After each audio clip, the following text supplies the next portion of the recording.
ఇప్పుడు చూడండి, ఇది యాక్చువల్గా మన దగ్గర ఇప్పుడు చెక్కు, ఈ చెక్ని ఎలా పూర్తి చేయాలి అనే దాన్ని చూద్దాం. అయితే నా దగ్గర చెక్స్ ఎక్స్ట్రా లేవు, అందుకే నేను ఒక పాత చెక్ ఉంటే దీనికి అన్ని వైట్నర్ పెట్టి ఇప్పుడు దీని మీద మీకు నేను చూపిస్తున్నాను.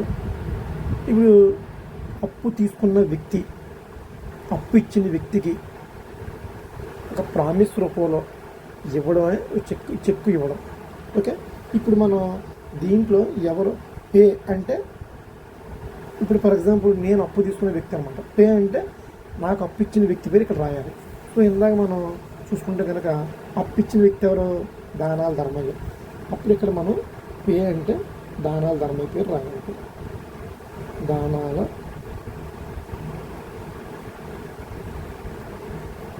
ధర్మయ్య అప్పు ఇచ్చిన వ్యక్తి పేరు.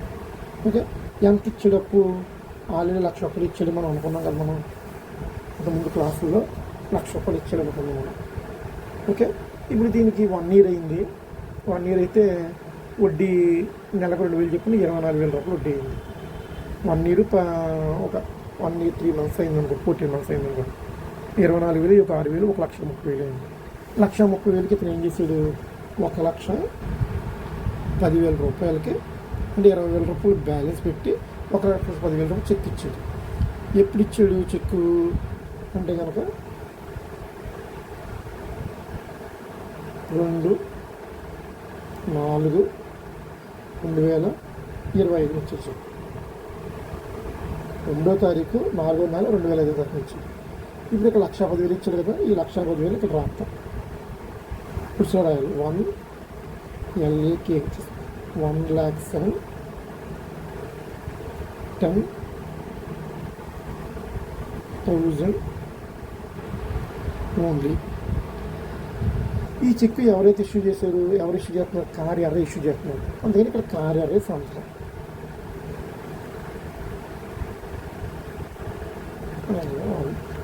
వెనకాల కూడా సంవత్సరం.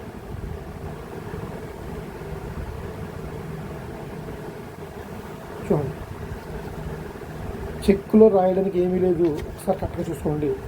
పైన మనం ఎవరికైతే ఇస్తున్నామో ఇచ్చే వ్యక్తి పేరు, పైన ఎవరికైతే ఇస్తున్నామో ఇచ్చే వ్యక్తి పేరు, ఏ తారీఖున ఇస్తున్నామో 2/4/2025. ఓకే, ఎంత ఇస్తున్నామో? 1,10,000కి ఇస్తున్నాము. సో 1,00,000 అనేది హోల్సేల్ అండి. 1,10,000 ఓన్లీ. ఎవరైతే ఇస్తున్నాడో ఇష్యూ చేసే వ్యక్తికి సంతకం, ఇదే సంతకం, వెనకాల కూడా సంతకం. సో దీంట్లో ఏమున్నాయి? 1 అవతల వ్యక్తి పేరు, 2 అమౌంట్ అక్షరాల్లో, 3 అమౌంట్ నంబర్స్లో, 4 డేటు, 5 అతని సంతకం. అంతే, 5 కాలమ్స్. ఏ చెక్ అయినా ఇదే. ఈ చెక్ని కొట్టువేతలు లేకుండా పూర్తి చేసుకోవడం మంచిది ఫ్రెండ్స్. ఇలాగ మనం చెక్ ఇచ్చేటప్పుడు ఎక్కువ వ్యక్తులు ఇలాగ సైడ్ క్రాస్ చేశారనుకో, ఇది అకౌంట్ పేయి. ఇలా సైడ్ క్రాస్ ఇస్తే కనుక అంటే ఖచ్చితంగా దానాల ధర్మయ్య అనే అకౌంట్లోకే ఈ అమౌంట్ వెళ్ళాలి అనేది అకౌంట్ పేయి. సో దయచేసి అర్థం చేసుకోండి. సో మీరు కూడా ఏంటంటే ఒక ఖాళీ చెక్ ఉండి జిరాక్స్ తీసుకుని పూర్తి చేయడం ప్రాక్టీస్ చేయండి. చెక్ ఎలా పూర్తి చేయాలి, దాంట్లో డిఫెక్ట్స్ ఏంటి. మీకు తర్వాత క్లాసులోను ఈ చెక్లను టెక్నికల్ ఎర్రర్స్ని ఎలా కనిపెట్టాలో మీకు చెప్తాను నేను. టెక్నికల్ ఎర్రర్స్ అంటే ఏంటి, మెటీరియల్ ఆల్టరేషన్ అంటే ఏంటి, ఇవన్నీ క్లాసులు మీకు తర్వాత చెప్తాను. నేను 1 by 1 క్లాసులు చెప్తాను మీకు నేను. ఎందుకంటే అసలు ఫైలింగ్ ప్రొసీజర్ చెప్తాను, అసలు ట్రయల్ ప్రొసీజర్ చెప్తాను. ట్రయల్లో అసలు మీరు PW1 ఏం క్వశ్చన్స్ అడగాలి, PW2 ఏం క్వశ్చన్స్ అడగాలి, అలాగే డిఫెన్స్ కౌన్సిల్ అయితే మీరు ఎలా క్వశ్చన్లు అడగాలి మీరు, అలాగే యాక్టివిటీలు అవ్వాలంటే కనుక ఎలాంటి జడ్జిమెంట్లు మనం చెప్పాలి, జడ్జిమెంట్స్, అలాగే ఆర్గ్యుమెంట్స్ ఎలా చెప్పాలి, అసలు ఒక ఎన్ఐక్లో ఆర్గ్యుమెంట్స్ ఎలా చెప్పాలి, ఇవన్నీ ఒక్కరోజు నేను చెప్పలేను.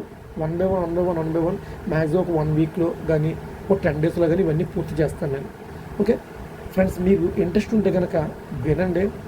దయచేసి బ్యాడ్ కామెంట్స్, ఎందుకంటే నాకు వచ్చిన మట్టికి నేను చెప్పడానికి ప్రయత్నం చేస్తున్నాను. ఏదైనా ఎర్రర్స్ ఉంటే మీకు చెప్పండి, నేను సరి చేసుకుంటాను.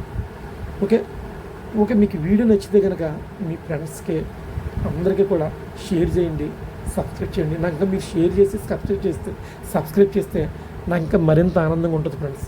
Okay, thank you friends. ఉంటాను.